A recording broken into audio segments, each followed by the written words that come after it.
sirens blaring, Texas State Troopers lead a procession for fallen Dallas firefighter Kenny Harris. Remembered as a hero, the mention of his name makes his friends break down in sobs. Harris was off duty when he ran to help put out the fire at the West Fertilizer Company. Oh, you okay? Most of the 14 casualties were first responders. Among the civilians killed is 57-year-old Mariano Saldivar. The married father of 4 lived near the fertilizer plant. It was a relief to know that they had found him, because I would be afraid he'd be laying somewhere, you know, hurt. At least now I know that he's okay. He's in heaven. He's okay now. Josephine Miller remembers Saldivar as someone who was always willing to help anyone. He used to work for me here, do my gardening. He was my best friend. He was like my own son to me.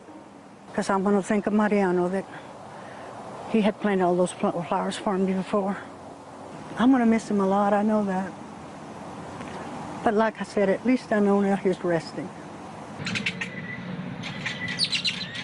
While the tight-knit community mourns, survivors of the explosion struggle to recover. Days after the disaster, some of the evacuation zones have been reopened. The X on this home marks a house which was searched during the initial evacuation. Still, some of the people who live closer to the blast will not be able to return to their homes and see what happened for quite a long time. Meantime, state authorities say that the site itself is no longer a risk to public safety. However, ATF agents who I spoke to earlier this week said they expect to be investigating here for quite a long time.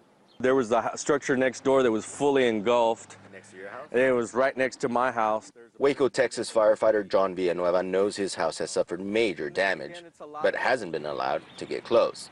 They have not said. They said it could be a couple of more days, it could be another week. Stick together, that's all we can do. That's all we can do is stick together. We will walk with each other, we will walk hand in hand. For many in West Texas, it's their faith helping them heal.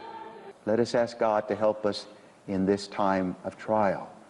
Moving forward, the residents of this tiny town of less than 3,000 people hope to show the world their resilience in rebuilding from a horrific disaster. We will walk with each other, we will walk hand in hand. In West Texas, Ramon Galindo, RT.